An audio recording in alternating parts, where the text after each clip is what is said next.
जय हिंद। आपका मेज़बान आज़ाद खालिद एक बार फिर हाजिर है। कोरोना वायरस को खत्म करने के लिए प्रधानमंत्री महोदय के थाली और ताली बजाओ अभियान की कथित तौर पर हवा निकालने या उसका विरोध करने का असफल प्रयास करने वालों से एक अपील।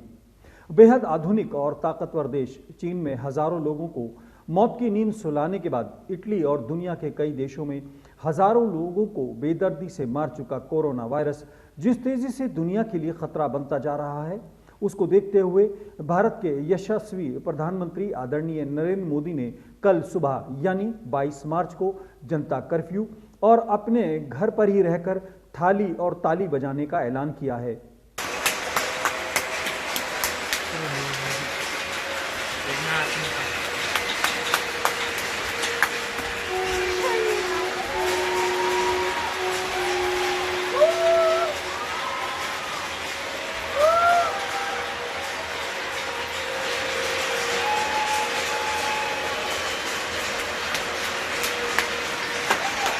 बतौर एक सच्चे भारतीय मेरा मानना है कि हमको अपने प्रधानमंत्री महोदय पर भरोसा करते हुए उनके आदेश का पालन करना चाहिए। लेकिन देखने में यह आ रहा है कि सोशल मीडिया और कई जगहों पर प्रधानमंत्री महोदय की अपील का न सिर्फ मजाक उड़ाया जा रहा है बल्कि कई तरह से सवाल भी उठाए जा रहे हैं। लोगों का सवाल है कि जिस कोरोना से निपटने के लिए चीन ने हजारों बेड का हॉस्पिटल रातों रात बनाकर दुनिया के सबसे बड़े आबादी वाले देश की जनता को राहत देने का काम किया है, इटली ने आधुनिकतम प्रयास शुरू कर दिए हैं, उसके मुकाबले में भारत की सरकार ने क्या खास दिया है? साथ ही ताली बजाने की अपील से क्या होगा? इतना ही नहीं, सब्जी खाने पीने के सामान की खुलेआम कालाबाजारी को भी लोग सरकार की ही नाकामी साबित करने पर तुले हुए हैं। माना कि लोगों में भय अचानक बढ़ गया है और एक अनिश्चितता की स्थिति जनता में पैदा हो गई है, लेकिन इसको प्रधानमंत्री से जोड़ना सीधे तौर पर राष्ट्रवाद के विरुद्ध है। साथ ही लोगों के मन में कई तरह की नेगेटिव फीलिंग्स भी आ रही हैं। कुछ लोग घटती नौकरियां और बढ़ते बेरोजगार और इसके अलावा कई तरह के सवालों को जहन में उठा रहे हैं।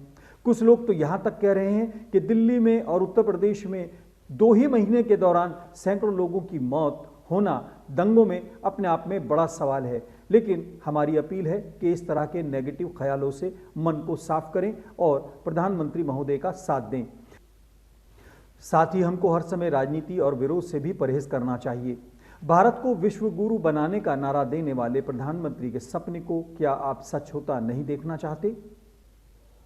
हालांकि मन की बात हो या कोई और भाषण, अभी तक मैं प्रधानमंत्री महोदय का कोई भी भाषण सुन नहीं पाया हूं, लेकिन बतौर एक भारतीय मैं अपने आदरणीय प्रधानमंत्री की हर अपील का सम्मान करता हूं। मैं उन लोगों से कतई सहमत नहीं हूं जो प्रधानमंत्री महोदय के दावों और प्रयासों पर शक करते हैं।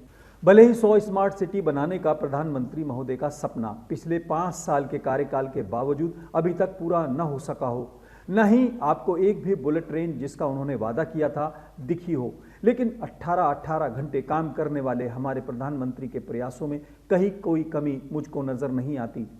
मैं उन लोगों से भी सहमत नहीं हूं जो भाजपा का विरोध या प्रधानमंत्री महोदय के राजनीतिक विरोध में इतना तक भूल जाते हैं कि आदरणीय प्रधानमंत्री नरेंद्र मोदी ने भारत को विश्व गुरु बनाने का वादा करके हमारे देश के युवाओं को सपने देखने की एक नई उड़ान बख्शी है। हालांकि कुछ संकीर्ण मानसिकता और विरोधी सोच के लोग ऐसे सपनों पर भरोसा करने वालों को भक्त और ऊपर से खाली तक कह देते हैं, लेकिन हमको इतना तो समझना ही होगा कि अगर सपने ही नहीं देखेंगे तो देश में सबका साथ, सबका विकास और सबका विश्वास कैसे बनेगा?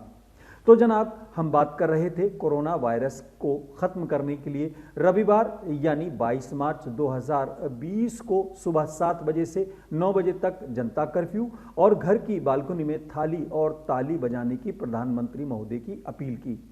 आप सभी से मेरी विनम्र अपील है कि कोरोना वायरस की घातकता, उसकी मारक क्षमता और उससे देश को खतरे को समझते हुए प्रधानमंत्री महोदय की अपील का समर्थन करें। इस समय आपको कोई ऐसा वैसा सवाल न पूछकर सीधे तौर पर पीएम महोदय का कहना मानना चाहिए। हो सकता है कि आपके मन में सरकार द्वारा उठाए जा रहे कदमों को लेकर कई सवाल हों। हो सकता है कि आप ये जानना चाह रहे हों कि विदेशों से भारत आई एक एक्ट्रेस बिना जांच के कैसे कई मंत्रियों, नेताओं और सांसदों के साथ पार्टी करती रही, यहाँ तक कि कई लोग उसके वायरस के असर में बताए जाने लगे। हो सकता है कि आपके मन में ये भी सवाल हो कि मध्य प्रदेश में कमलनाथ की सरकार गिराने के लिए कथित तौर पर बंधक बनाए गए दर्जनों विधायक को एक साथ क्यों रखा गया और उनको कथित तौर पर खरीदने के लिए किसने खर्च किया। साथ ही हो सकता है कि आप ये भी सोच रहे हों कि अगर जनता के एक जगह इकट्ठा होने से वायरस फैल सकता है तो संसद को क्यों स्थगित नहीं किया गया।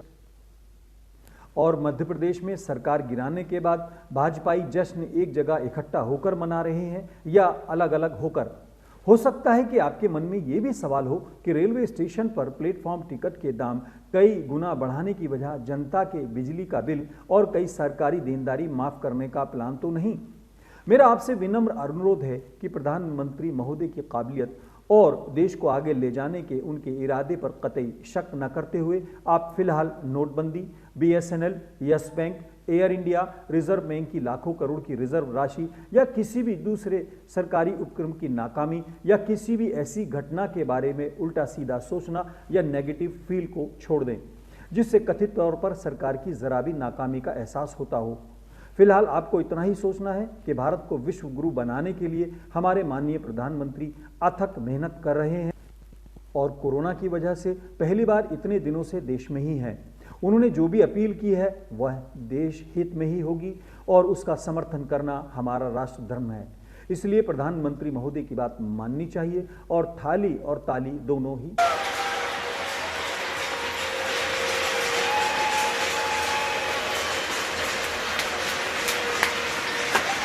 बजाएं।